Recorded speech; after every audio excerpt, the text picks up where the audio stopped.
I'm Davide Cerretini. I'm the former owner of Botto Bistro in San Francisco, California. I am the guy that troll and beat you for many, many years, and you probably know me already or you know my story. Today, I want to talk to you about the structure, mafia style that this company has. And while I was fighting with them, I had to actually concentrate on the fact to understand how they were structured, who I was dealing with, who was my enemy. It didn't take that long to understand that kind of business model. It's crystal clear to everybody now what they're doing, what we're dealing with. If you are whatever, not just a restaurant owner, but any business owner, you will know exactly what Yelp is. He has a kind of like a mafia structure, is obvious. And if you stop for a moment and you actually compare to a mafia family or the structure, it turned out to be exactly the same. To my eyes, to understand who I was fighting with and actually predict their move, which they were very easy to predict once you know who you're dealing with, I tell you exactly the way I thought, the way I saw them. So imagine that you open a shop in a neighborhood that is run by a mafia family.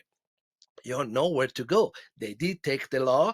They actually squeeze the money out of people. In this case, Yelp doesn't squeeze the money. It does, but it's gonna sell you advertising. So that's kind of like the way that it's structured is because you don't open in a neighborhood that is run by a mafia family, but you open whatever you want in the United States, and they take your name and they put you in their platform. The reason that everybody hates Yelp, the reason that it just cannot be actually credible is because you cannot opt out from their platform. It's crystal clear. You cannot opt out. They want you to believe that they're so important and they're very good for business, but they don't actually prove it because people like me that didn't want to use their platform, they're forced to be there. So they say it's good for you, but what if I don't want it to be good for me? Yeah, I still force it to be there. That's a kind of like a mafia racket extortion type of things. Because if you are so good, if you believe that you are really, really good to business, the business should line up to be in your platform, not force to be in your platform. But anyway, let me tell you about the structure. Okay, every mafia family has a boss, and in this case, company like Yelp, like big corporation, they have a CEO. Now, don't be confused when you say I'm dealing with Yelp. Yes, but a lot of people think about that as an entity, like a corporation. It just you cannot point the finger to someone. Well, this is the thing. It doesn't matter if you run a hot dog cart in New York or in the street, or you are at the head of Google or Apple. The CEO is the one that actually run the business. He's the one that actually give the personality to any kind of business. My restaurant, Botto Bistro, it was a reflection of myself. Whatever you're selling out there, whatever service you offer, is a reflection of you. Yelp is a reflection of one person. Do not get confused about Yelp. Everything is dictated by the person that is on top.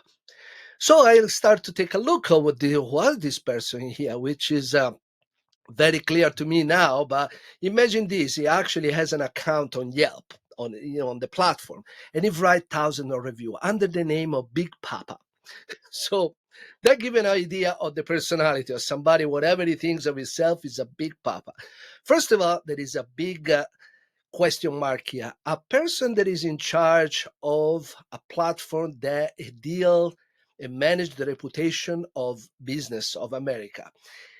Does it really look good if he owns if he has his own profile and he write bad review or good review? It doesn't matter to the same business that they're actually going to participate in that platform. So think about that. On top of that, he called himself Big Papa.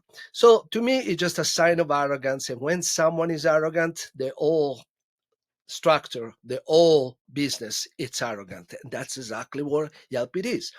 The first sign is because they actually own you. They don't give you a choice to opt out. But let's continue. There is the boss that dictates every single move. Under the boss, there are the underboss. So do not get confused when you see on TV or hear a podcast or somebody that represents Yelp.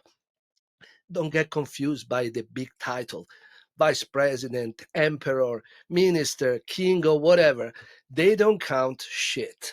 Those are spoke people. that they're paid to go out there and just say and follow the line of who ordered them to say. And they always take the part of the company, of course, but those are incapable to make any decision.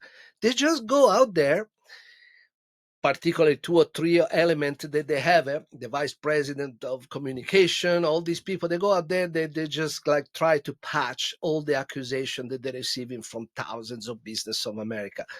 You never see the big boss out there because they have money enough to send other people to put the face for him. But you only see him when there are some award or some congratulation to receive. That's where the CEO appear. When they take shit or they have to defend from accusation, they send the spokespeople. So whatever you see on TV that is speaking for the company, yes, the voice is there, the word are not their word. So they don't count shit. They cannot make any decision. They're just people. They are little slaves. They are being paid from the big guy to go out there and say what he has to say.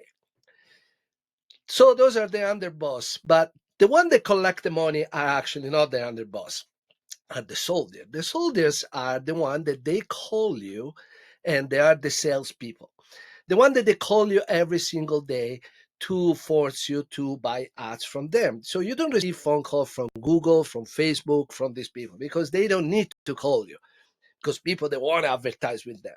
They call you because they know that you are there and you are forced to listen the bullshit that they have to tell you. So you have to follow their term, which I didn't follow their terms because I didn't sign anything from them. They took my name, they put it there, they forced me to be there. Then they cannot force me to follow their term. If they don't like it, they can kick me out. But they didn't, because they were imprisoned by their own policy. Because if everybody see that someone actually find a way to be kicked out from the platform, the next day everybody's going to do exactly what I did. But anyway, that's why they took so much shit from me from years. But the soldiers are the one, poor people, they're underpaid, so they're just kids or people that actually waste their time calling and taking so many fuck you from business owners. They don't want to advertise for them, but they're making money out of when they sell ads. So you own them in a certain way, but they have the leverage, because obviously we are here because we all know that your rating, your profile is going to be manipulated unless you buy ads. That's a common situation that included me and everybody else watched the movie that I was in, that I was participated, $1 billion bully. That explains exactly the dynamic, but we are not here to talk about it. So there are the soldiers, and those are the ones that they collect money for the family. We're not finished like that. There are other employees that they don't tell you Yelp. It's called Yelp Elite. No other platform had this kind of group.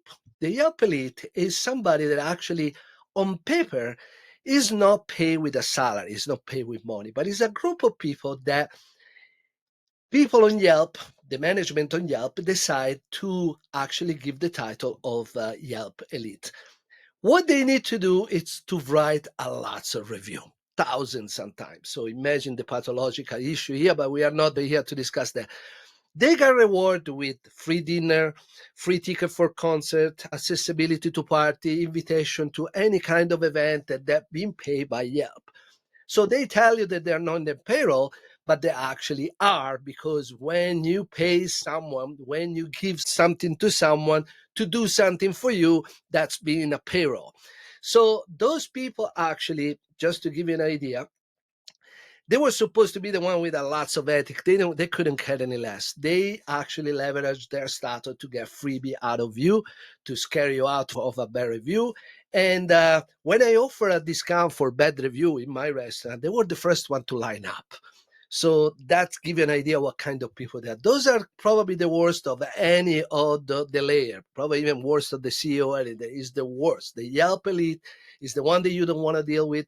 Is the one that you don't want to deal with, not just dealing like, you don't want in your restaurant. You just don't want them around. Those are the worst people.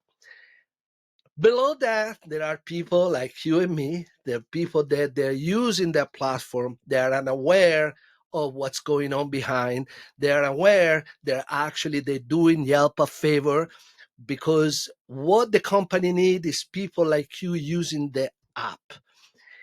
because they need to be reliable to you. The reason why they hate what I was doing is because I destroy my profile. I make it so insignificant and useless. So that was a big slap in the face to them, because once the platforms start to become useless, let's say not every business is there, or they retaliate like I do, or they just don't want to, they declare themselves out of the race, that's a huge damage. But people don't know. Today, they use all the public out there to give something for free, information about restaurant. They're most of the time they're fake, because Yelp is actually the platform with most fake review in the history of any platform. And you are participating to help them to make business. All the money that they spend is to promote their credibility, to promote their power that they don't have it anymore. They want us to believe that everything is orbiting around that profile, around that platform. Nobody believes that anymore. And today, we actually know the structure. There is an old-fashioned structure created in Sicily in the 1930s. So that helped me out to deal with that, because once I know who I was dealing with, I was able to predict every single move that they were going to do with me. Arrogance make you weak. Again, my name is Davide Cerretini. You know my story. I hope this is going to help you to many business owners to make them feel you are not alone. And you know who I am because you know my story. And I hope to see you at the next video. I hope you enjoyed this one. And God bless you. And see you again.